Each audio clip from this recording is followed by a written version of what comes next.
Welcome to another advanced photography topic called exposure compensation. By now, you understand that when in manual mode, you can increase or decrease your exposure whenever you'd like. This allows you to shoot more creative shots in terms of exposure. But what about if you are shooting with an automatic mode and your photos are always coming out too dark or too bright for your taste?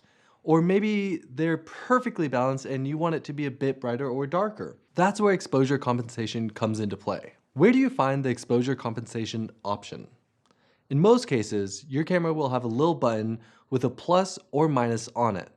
You can press that button to turn the dial to increase or decrease the setting. Some cameras have a separate dial for exposure compensation altogether. Adjusting this will make your photos brighter or darker. How does exposure compensation change the exposure? Is it aperture, shutter speed, ISO, or what? Well, this depends on what automatic mode you're on in your camera.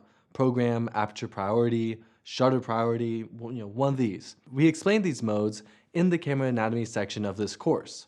So go ahead and skip to that lesson if you need to. In aperture priority mode, the exposure compensation changes the shutter speed. In shutter priority, it changes the aperture. In program mode, it changes the shutter speed. What about in manual mode though? Well, it doesn't make sense to use exposure compensation in manual because you can choose any of your settings to adjust your exposure. Let's see when and why we would use this option in a quick real-world demonstration. Okay, so we're here and we're inside a living room and I have Sam up against a really bright window and we're gonna use exposure compensation. Now let's say I want to take a picture of Sam in front of the window. I've got my Fuji X-T2 here. I'm at ISO 1600. I'm on aperture priority at an f2, so that means the camera is gonna pick its own shutter. So let's go ahead and take a picture with exposure compensation just set to 0. Bam. Okay, cool. So I got a picture of Sam here. He's totally silhouetted because our evaluative metering is looking to expose the entire frame, and it's exposing for the outside, which is so bright, whereas on the inside it's very dark. Now I don't really care about the background blowing out, and I want to bring up the exposure, but I want to stay in aperture priority because I'm going to be shooting a bunch of stuff inside with Sam, so I'm going to bump my exposure compensation up by, let's try 2 stops. So now I'm telling the camera I want it to be 2 stops brighter so it can choose what it needs to choose.